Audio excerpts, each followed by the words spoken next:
kajian hati, tenangkan hatimu. Siapa lagi yang mau ditenangkan Ahilman? Oke, silakan. Assalamualaikum warahmatullahi wabarakatuh. Waalaikumsalam warahmatullahi wabarakatuh. Perkenalkan saya Yunita Lestari. Saya sekarang ini sibuk menjadi konten kreator. Tapi mungkin kebanyakan ibu-ibu di sini lebih mengenal saya tuh sebagai mantan istri komedian, Ustadz. Begitu. Nah, siapa waktu itu teh kemudian? Oh ya, Mas Daus Bini ya. Iya, alhamdulillah. jadi Ustadz, saya ini kan sudah menikah 2 kali ya Ustadz. Di pernikahan yang sekarang, Masya Allah, alhamdulillah, saya bertemu dengan suami yang sangat baik, yang Masya Allah bisa membahagiakan saya lahir batin. Namun, setiap hari, saya tuh selalu merasa ketakutan, resah. Saya tuh takut kalau kebahagiaan saya yang saya miliki sekarang ini, itu diambil sama Allah. Mungkin karena untuk mencapai di titik yang sekarang ini, itu tidak mudah Ustadz. Jadi saya tuh dari kecil sudah hidup sebagai anak broken home. Lalu tidak asing dengan yang namanya KDRT. Jadi saya sudah sering melihat ibu saya di KDRT oleh bapak saya gitu. Lalu suatu ketika mereka sudah berpisah, ibu saya kembali menikah dengan orang Bali. Lalu saya diajak pindah ke Bali. Di situ harapan saya sangat besar Ustadz.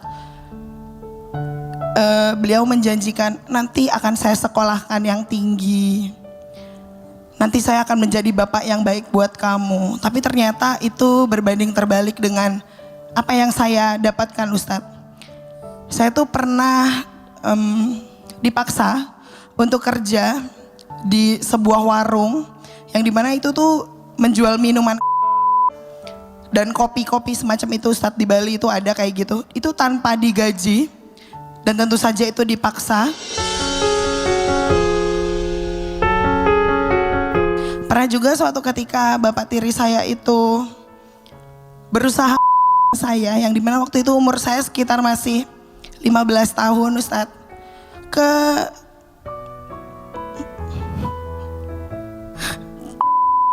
Seperti itu. Tentu saja ibu saya tidak bisa melawan Ustadz. Karena bapak tiri saya saat itu punya power yang sangat kuat. Saya tuh udah sering ngelihat mama saya tuh sampai bonyok semuka sebadan bak. Saya berkali-kali selalu meminta tolong kepada tetangga atau pihak yang berwenang sekalipun. Itu tetap pihak berwenang pun tidak berani menolong. Itu tuh traumanya sampai sekarang Ustadz. Lalu dengan susah payah saya berusaha untuk membawa kabur ibu saya dan adik-adik saya pergi dari Bali. Mungkin kalau bagi sebagian orang Bali tempat liburan ya Bu. Tapi kalau bagi saya itu kayak ada semacam trauma yang tidak bisa diobati gitu Ustadz. Lalu ketika saya sudah mulai dewasa, saya menikahlah bertemu dengan komedian. Nah, di pernikahan saya saat itu mungkin orang-orang tahu itu viral sekali Ustadz. Rezeki saya alhamdulillah ada karena mantan suami saya rezekinya lancar sekali waktu itu Ustadz. Tapi ternyata ada banyak drama dalam pernikahan itu Ustadz. Sampai akhirnya saya berpisah Ustadz dengan segala cobaannya. Lalu saya bertemulah dengan suami saya yang sekarang. Yang dimana saat itu saya janda, punya anak 1. Dan keluarganya Masya Allah baik banget.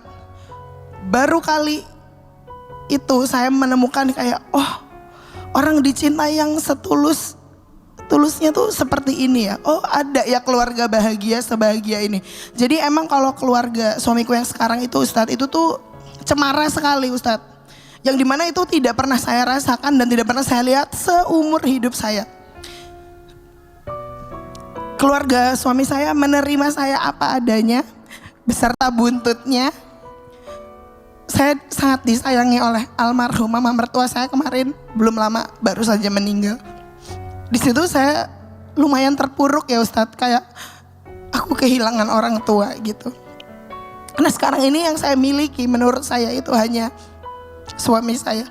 Dan saya sangat takut Ustadz untuk kehilangan ya.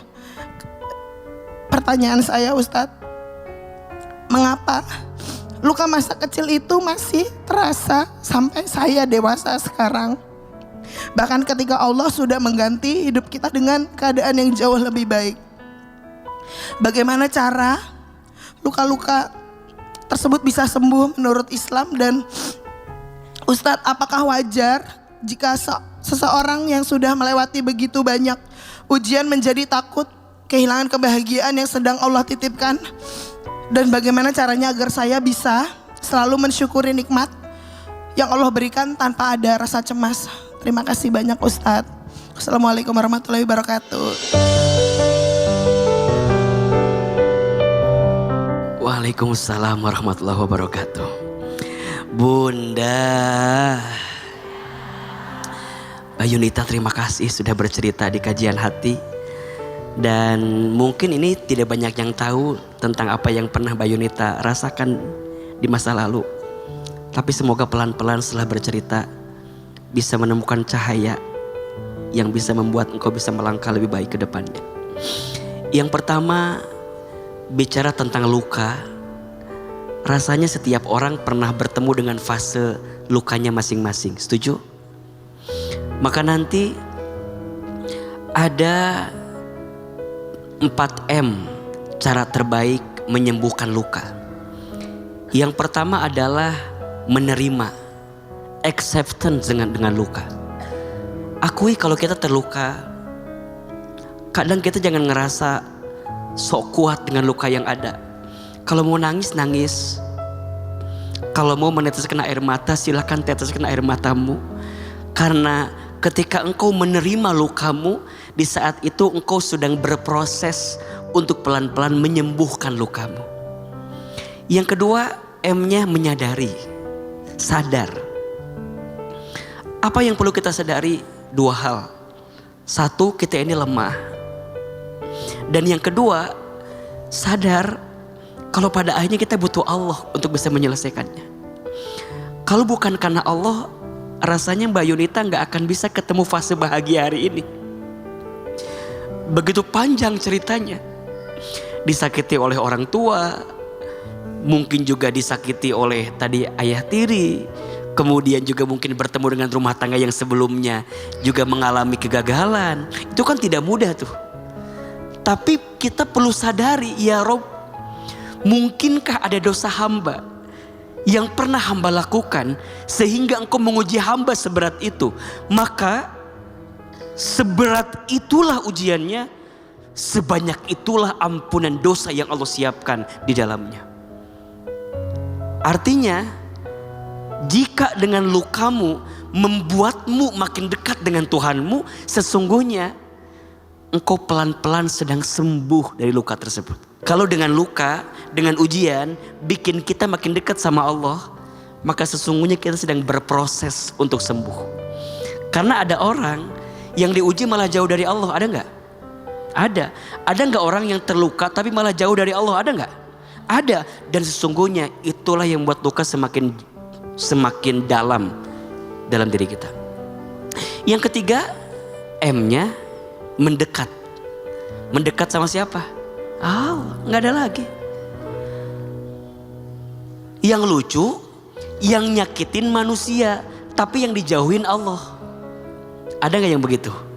Ada kan?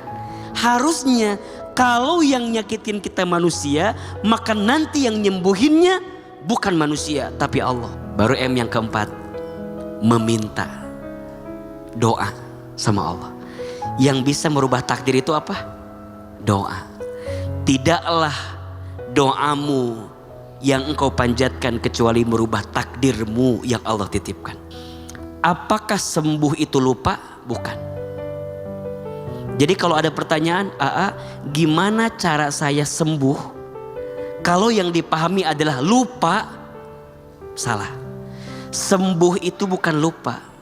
Sembuh itu pulih agar hidup kita lebih baik daripada sebelumnya. Lukanya gak akan hilang, pasti ingat.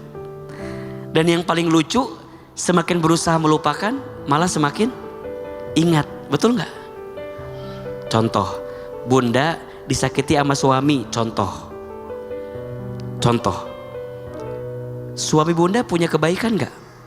Punya. Punya kesalahan? Punya. Yang bunda ingat mana?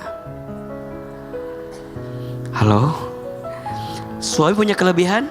Punya. Punya kekurangan? Yang bunda hafal yang mana? Kenapa yang bunda hafal kekurangan? Karena isi hati bunda tidak menghadirkan kebaikan-kebaikan suami bunda. Nah sekarang Kak Yunita untuk sembuh di masa lalu, mungkin untuk lupa susah. Tapi caranya hari ini Tuhan titipkan kebaikan. Jangan-jangan kebaikan hari ini adalah jawaban dari lukamu di masa lalu. Ingat ya, boleh jadi nikmat yang Allah berikan kepadamu hari ini adalah jawaban doa-doamu atas lukamu yang pernah ada di masa lalu. Maka bunda, pemirsa Trans TV,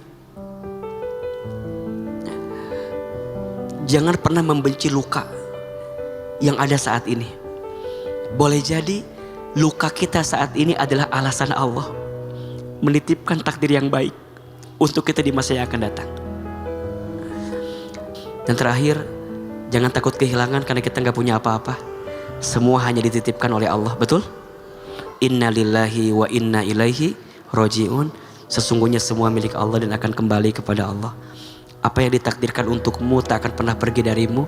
Dan apa yang tidak ditakdirkan untukmu tak akan pernah menjadi milikmu. Serahin sama Allah, simpan di hati, di tanganmu. Kalau harus kembali pasti kembali.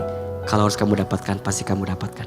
Sementara ada, jaga baik-baik, sayangi beliau, hormati suamimu, dan jaga keluarga ini. Mudah-mudahan Allah satukan kalian terus di dunia sampai ke surga. Amin ya robbal alamin. Saat ini aku sudah sangat